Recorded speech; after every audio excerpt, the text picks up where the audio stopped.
Hey guys, this is Bob Hickman. It is so good to be back with you.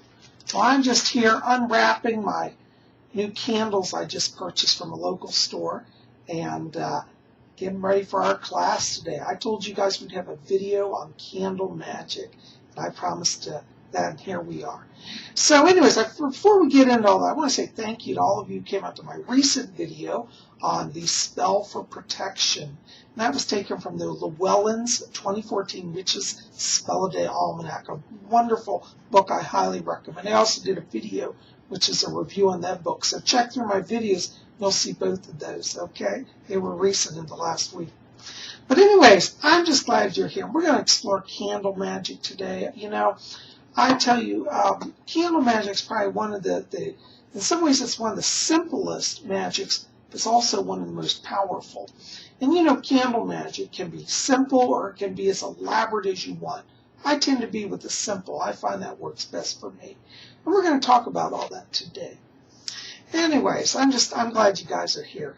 Also this week, I just got a new pendant. I thought I'd show it to you. You know, I love my magical jewelry.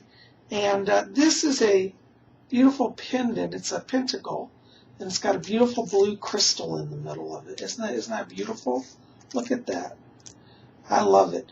This is by Azure Green. I don't know if you guys know that. It's a wonderful store. I recommend it for spiritual jewelry and supplies. And I'll talk a little bit more about Azure Green in a little while. We'll have links below to that. But that's where I got this from. I thought you guys would enjoy seeing it. Anyways, Azure Green jewelry is great. So, let's look at Candle Magick. Come on along. Now, one of the things that you want to consider when you start Candle Magick is, well, you need to find a candle. Now, there's some books out there where people said it has to be this type of candle in this shape and this size. And I say, find a candle that you like. For example, this is a little votive candle. Okay, it's this little white one. It's really pretty in a little glass jar. This is one type of candle. It's called a votive candle. You can also have what are known as long tapers. This is the one I used for the last video for the protection spell. Or you can use these what are known as kind of household tapers. That's the name of this style. Or sometimes these are called colonial tapers because of the shape and size. So really, it doesn't necessarily matter whether it's a big candle or a small candle. They even make smaller candles that I don't have today called chime candles. And they're wonderful as well. They're about 3 or 4 inches high and they're tiny. Those are wonderful if you have a small altar and need some fast moving energy. Okay.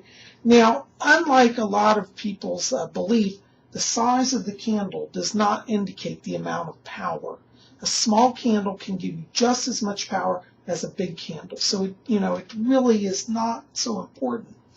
I find the secret to Candle Magick is the color of the candle. That's a very important part because the color releases vibration and the color is in harmony with your intent. So, you want to think about what colors mean what. Now, there are traditional color meanings, but I like to emphasize that your own interpretation should be given weight over just what a book says. A book may say, well, burn a green candle, for example. Here's a green candle for prosperity. But what if green doesn't speak to you? What if you live in a country where all your money is orange? And you always think of orange as your prosperity color. Well, you can use an orange candle. So try to understand that when you read something in a spell book, it is a general guideline. It's not written in stone. And even things that I tell you are, again, general guidelines. They are not written in stone. So some of you say, well, Bob, I disagree with that, with what you said about this spell or that spell. And that's okay. That's the wonderful thing about the craft is that people get to use their own minds. We don't have dictatorial, programs coming down from some high office. No. The craft is about creativity, self-motivation, self-direction. So, so anyways, I happen to, though, in my Candle Magic, like, this is kind of a standard, 8-inch taper candle. Wonderful, wonderful. These are not expensive. I think I paid $1.30 for each of these, so it was not expensive. But anyways, I have a range of colors here, and one of the important things to know about Candle Magic is if you get a spell that says burn a green candle, and you really like that, and you need to do the spell, right away you say, oh my gosh, I'm out of green candles. What do I do? Well, guess what? White is known as the all-substitute candle. It can stand in for any candle color and will work just as well, because white carries all the colors of the spectrum. So if you need a green candle, like we said, for your money spell and you can't get it, you can use a white candle. So don't get so upset about the color. The color is important only in that it's important for your intent. So remember that white traditionally is representative of all the colors. Now, that being said, let me tell you some of the traditional colors. Generally, pink candles are used for love. Blue candles are used for healing, for peace, for protection, communication, opening doors of opportunity. Wonderful color. There are different shades of blue. The darker blues tend to be for, removing obstacles. If you feel blocked or you want to slow down energy. Sometimes it can open doors or slow down energy, depending on what you want. Darker blues. The lighter blues tend to be greater for bringing harmony and peace. Okay. So blue's wonderful color. Purple is one of my favorite because I just love the color purple. But purple candles are oftentimes used for psychic work. If you want to do a spell that requires psychic energy, such as sending a thought out to someone far away, purple's a wonderful color. It's also a color for connecting to spirit. If you're trying to raise your own connection to your deities, purple's a wonderful color. It also is a color of protection. So when you feel scared as if you're being attacked, burn purple candles. They raise power and let that purple light surround you. Wonderful, powerful purple. Love it. Green, we've touched on briefly, is oftentimes used for money spells. It can also be used for healing spells, connecting to the earth deities, the goddess, Gaia, Mother Gaia, any of the earth mother deities. Wonderful. Also the color, this is particularly the shade, this is more of a forest green. This is wonderful for connecting to the Lord in his woodland aspect, particularly if you have, like I do, a devotion to Pan. Wonderful. So this would be a good candle to burn if you want to connect to the God and his woodland earth aspect. Beautiful, beautiful color. Green, like the blues, come in all different shades. The lighter greens tend to be for about fresh beginnings, energy, can be healing. The darker greens can be stability, power, financial growth. But those are just some of the uses of green. The red candles are oftentimes used for spells related to lust and passion.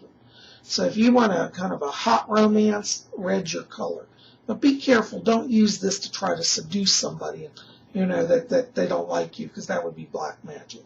But if you're in a loving relationship and you just want to add a little spice, red's a wonderful color. You also want to use red candles for protection. This is wonderful if you feel that you're being attacked or in danger. Red is a very powerful and protective color historically, and that's wonderful. Red is also used for invoking the Lord and his solar aspect. Also can be in the orange candle, which we'll talk about in a minute. But I've seen many times people use red to connect also to the fire element and to the elementals of fire, such as salamanders. Wonderful color. Also good for healing work. If you've got somebody who's really weak, red is like life force energy. Okay? So wonderful, wonderful color.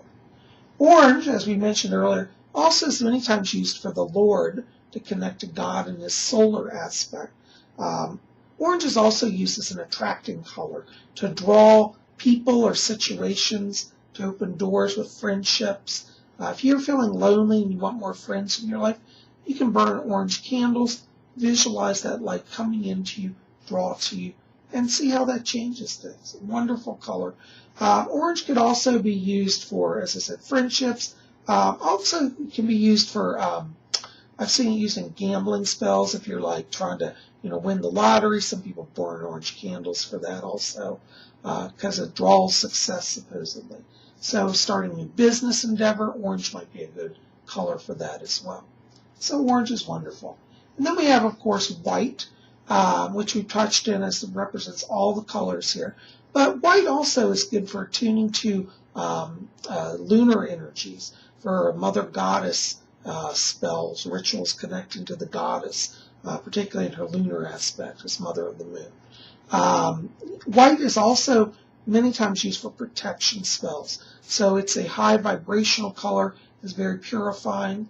And also white can be used for healing as well, more in the emotional healing, trying to you're starting over, you've come through a bad time. White brings purification to the body, mind, and spirit. And it's a very refreshing color. So, now there are many, many other colors. One of the other colors, which I don't have and I'm out of today, is black candles. Contrary to belief, black is not evil. I know a lot of people think it's black magic. No, that's not where it comes from. Black candles are protective. They're good for invisibility spells, and they're also good for protection and decreasing negativity, because black is an absorbent color. So you burn black candles to kind of settle down negative conditions. Okay? Yay! One of the first steps that I like to do when I do candle magic is, I bring the candles home from the store, and I like to clean them. So what you can do is literally just get a little cloth with some water on it. Let's say we're going to use our blue candle here, okay? And you just take the cloth, just kind of rub down the candle. Okay, don't get the wick wet, but just clean it off, because candles sit in stores and they get dust on them, people handle them, and you want to kind of just purify that down, just kind of wash down the wax a little bit. And what that'll do is that'll give kind of a refreshed energy. Some people like to use a little lemon juice and water. Also, that's a wonderful way to do it. And after you wet the candle down, just tend to towel dry it a little bit. Just give it a general rub down. That's a wonderful way to start with your candle. Now, a lot of books have a lot of different directions on what should be done, how it should be done. But I like to say my formula is keep it simple. And the KISS formula, keep it simple, stupid. I'm stupid sometimes, so I try to keep it simple.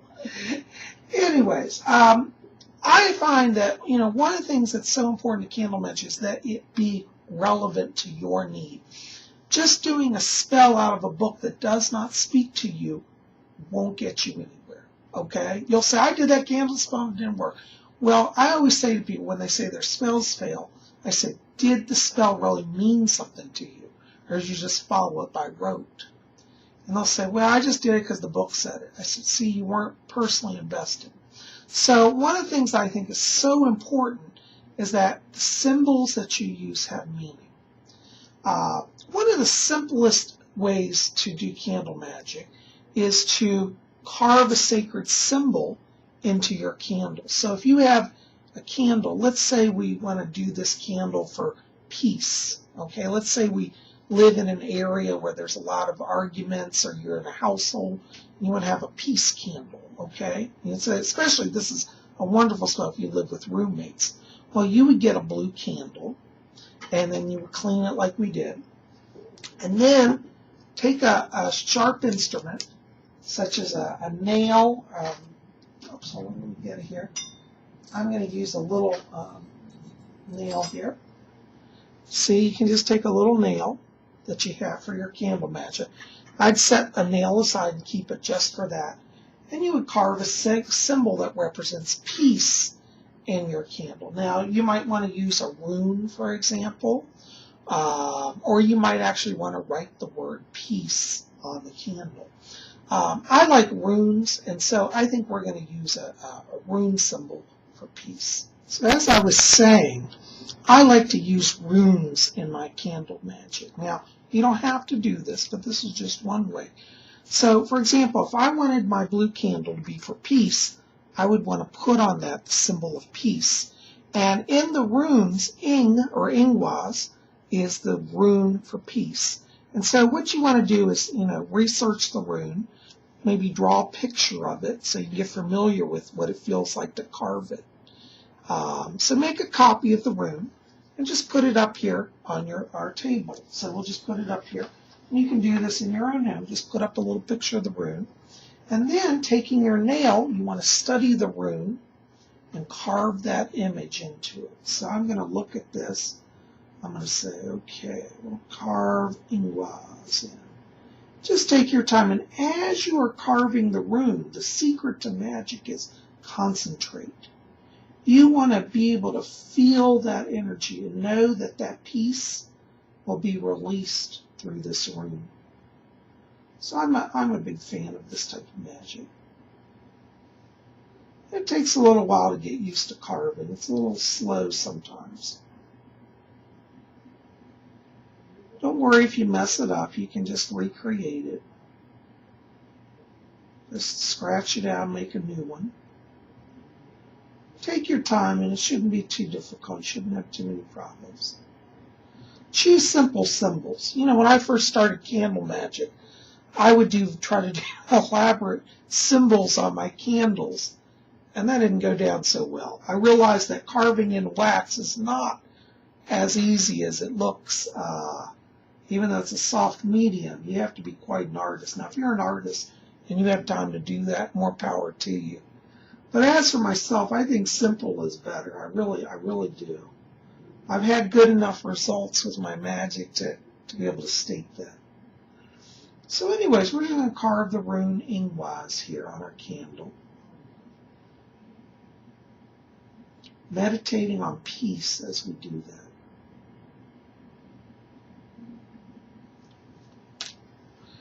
And there you see, we've got the rune. It's hard to see, but there's Ingwas, okay?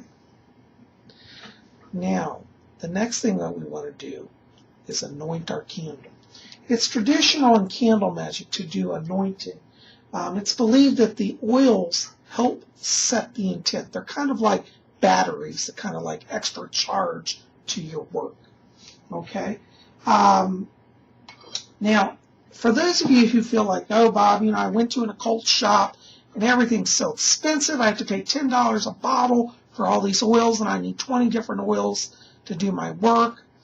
Well, listen, I think it's wonderful when we can to buy the really nice oils from the occult shops. I really recommend that we support those in the craft who prepare and sell these special oils. Truthfully, though, sometimes we cannot always do that and can't afford it, or maybe can't get it in time and you need something right away. All-purpose emergency olive oil. I use almost every single candle, so I use olive oil. And this is just regular extra virgin olive oil. Pick it up at the supermarket. I think this was like $2 for a bottle, okay? And I get a lot of magic out of it. For those of you who saw my last video on protection spell, this is the rosemary oil that I made. Now, one of the things that's wonderful Candle Magick is you can use olive oil as a base if you want to make special oils. You can make, and I didn't bring all my herbs today because I was running late, but you can also add herbs to your oil. So here's the rosemary oil. You can see the herb is inside the oil. If you make oils for your Candle Magick, though, keep them in dark bottles and keep them in cupboards that are closed, because it tends to preserve the oil longer so it doesn't go bad, okay? But olive oil, I'm telling you, I'm a believer in it. I use it on all my spells. So that's one thing that you can know. Now, you can, as I said, you can get as fancy as you want. You can make complex oils, adding essential oils to a base such as olive oil. If you're going to use essential oils, I would recommend that you get an oil that is probably a lighter base, such as an almond oil. I find almond oil is wonderful. It's more of a neutral oil for if you're adding essential oils. So we'll probably have to do a whole video on oil preparation. Would you like that? I think we'll do that. I'll have to do that in our kitchen here, and I'll set up all this stuff and make oils for you guys. But just for now, know that you can use olive oil as your anointer for your candle. Okay? So, what do you want to do? Well, you want to get your, oops, hold on, I put it over here. See, I'm a klutz, you see. I was wondering I haven't burned my house down using my Candle Magick. Anyways, what you can do is get your olive oil, which is what I'm going to use today. And you can just put a little bit on a paper towel. Just rub it here in the middle of the candle. Okay? And then you just take that excess oil and rub it down to the candle. Many people say that you rub downwards to sure grounding. It's kind of like you're working with electric energy, right? You want to have your instrument grounded. So you go from the middle downward. And then after that, you go from the middle upward. And get some oil on the wick. It helps it burn better. But as you're doing this, look at the carving on your candle. Meditate on that rune, its meaning, what your goal. See already your goal manifesting.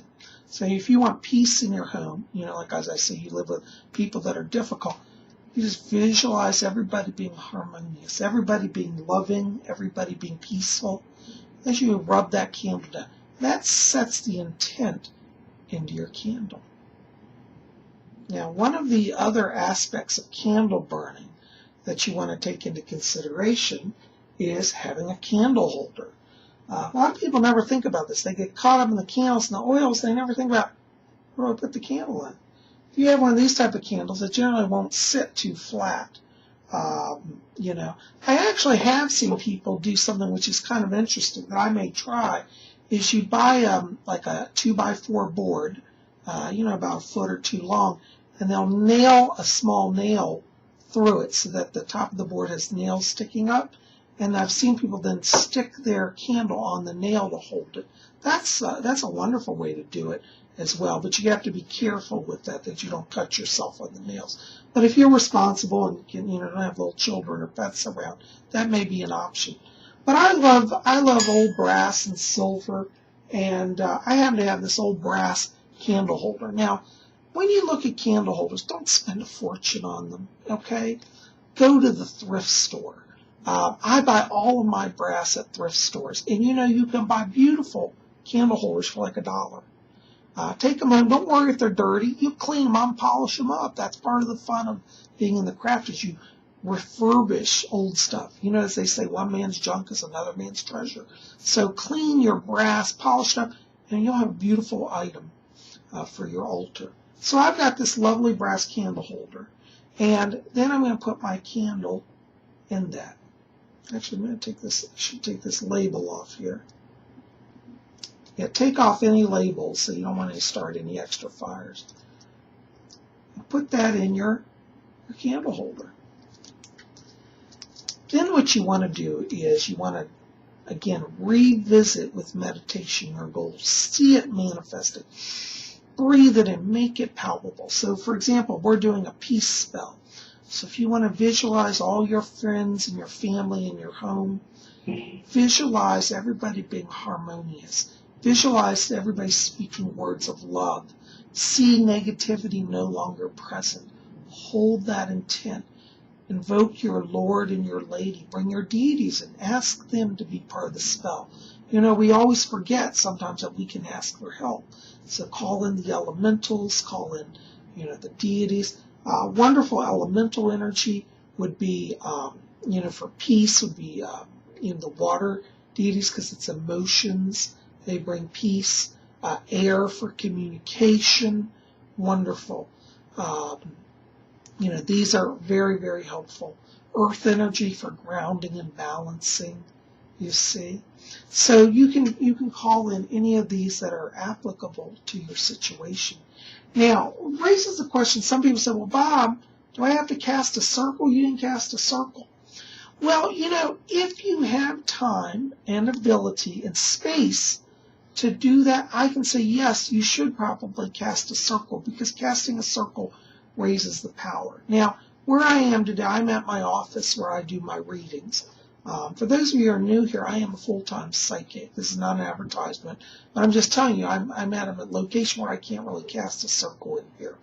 But don't let that stop you, because the candle magic comes from the intent. The circle is an enhancer to that intent, but it does not limit you doing magic. It will not stop you. So here I am, and what I would do in this case, because I can't cast a circle, is I would sit down, meditate, open myself up. You can visualize a circle and light surrounding you, raising power. Hold your intent. Bring that up into your consciousness. Breathe it, feel it, focus on that. When you feel really strong about your goal, light your candle. I can't light it today because I'm out of matches, unless I'm in an office that'll set off the smoke detectors. And the whole building would be evacuated because I'm in a high rise. Not good. So we won't do that. But in my home, I do this. And light it, and then set your flame to it. Hold that and just let it go. Many times after I'll sit a few minutes until I feel like the energy is taken. This is one of the things that's important. You get a sense when you do candle magic of when it's okay then to walk away from it. And what I like to do is let my candle burn all the way down. If I'm going to be at home, I'll stay and watch it, But I would say don't let your candle burn unattended. Some spell books say you have to let it burn 12 hours. And you think, well, I have to go to work. I'll just leave it and hope it's okay. No, no, no. Listen, if you have to extinguish your candle, put it out with the intent that the energy is still transmitting. And that let the candle know that when you come back, you'll relight it and give more power to it. So the candle you can think of as a battery that's always emitting energy, even when it's not burning. And that way you don't have to do anything dangerous, okay? So I tell people, do not feel like you have to let a candle burn even when you're not there to make a spell go. It's just not really like that, okay? So don't put yourself in a dangerous position. Stay with your candle, watch it. And if you want to do it when you get back, light it again. And you'll get a sense as you work with it, kind of, how best that works for you. And everybody kind of has a different take on it. So my word is not gospel. It's just one way to look at it, okay? Quick note. For those of you who like to use jar candles, like I bought this, it's encased in glass. It doesn't come out. And they make large, tall jar candles as well. You'll see those many times at grocery stores or Botanicas. Wonderful. I believe in them as well. I didn't bring any today. But you can also use jar candles. And we'll probably do a whole video just on magical jar candles because I think that's a whole separate candle magic. But what you can do if you got to anoint a candle is you can use oil, just pour a little bit on the top and rub it around. Okay, don't worry if it doesn't go down the sides. The intent is what matters. Another alternative method is to take a nail and pierce the candle and push the nail all the way down, as you can see this here, into the candle. It may take some work. And then after you do that, you pull the nail out of the candle and it creates a hole down in the candle. And then you pour oil down in that hole. It'll soak down so you'll have candle oil throughout the whole spell. That's another way to do it. So just an idea for you to explore. If you want to do some further exploration on candle magic, and believe me, there's a lot more to learn. This was just a primer. We're going to do more on this subject throughout the coming months. Might I suggest, for example, this book actually, Candle Magick by Charmaine Day. This is a classic. It's been out a few years. It's called The Magic Candle by Charmaine Day, Facts and Fundamentals of Ritual Candle Burning. Wonderful, wonderful book. It talks all about jar candles and figural candles, which we'll cover also in future videos. Today was just the most basic of candle magics. It's a thin book. It's not expensive. I think I paid like $8 for it. But don't let the size trick you. It's packed with information. Like, it is totally packed. It gives information on planetary hours. using astrology. As I tell you, we could do a 6-hour course just on candles alone. So we're definitely gonna cover more. Don't worry, this is not the end of our Candle Magic. But this is a book I would encourage you guys to pick up. The Magic Candle by Charmaine Day. It's spelled D-E-Y is her last name, okay? Another classic that I love, and I'm a big fan of Jarena Dunwich, is this one, Wicca Candle Magic. This is a wonderful book because she covers all different ways of working with candles. And probably one of my favorite parts of this book is she gives the sacred candle colors for all the deities, for the gods and goddesses that are many times invoked in Wicca. For example, here's one for the god Apollo, okay? And she gives a little definition of what the god is. It says, Greek god of the sun, fertility, prophecy, and oracles, and also a deity associated with light, healing, music, and poetry. In Greek mythology, he was the son of Zeus, the twin brother of the moon goddess Artemis, and one of the 12 great Olympians. His sacred candle colors are gold and white. So see, you can learn what candle colors to use with all the deities. And again, I think that'll be a whole nother video. As you see, there's so much more to cover. And then I also highly recommend, I'm going to actually do a whole book review video on this in the coming weeks, Wicca, A Guide for the Solitary Practitioner by Scott Cunningham. Touches in many of the points I talked about, Candle Magic. He also has Bind Runes, a whole section on, runic images, where you can learn images that you can use in spells, and particularly in Candle Magic. It was from this book that I first started practicing Candle Magic with runic energies. Recommend it highly. So, you may want to take some time and invest in a few books.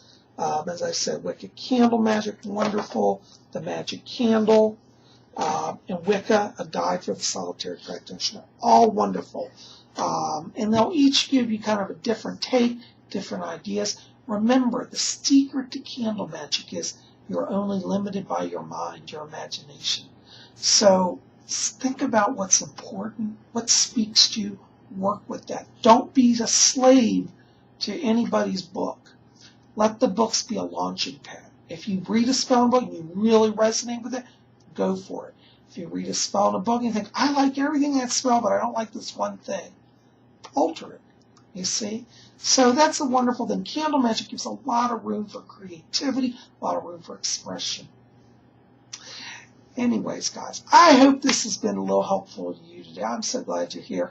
Keep it here. We got more stuff coming up here. We're going to have messages from the spirit world coming up. That'll actually probably be on Friday this week, so I'm going to be busy. But we'll get that out to you. And over the weekend, we're going to have some more magic videos. I think we'll touch a little bit more on Candle Magic. So definitely be back here on the weekend for that. So thank you for being here. Listen, if you're new, hit that subscribe button. We'd love you to be part of Spirit Channel. Thanks for being here, guys. We'll see you back here on Friday. Blessings to you.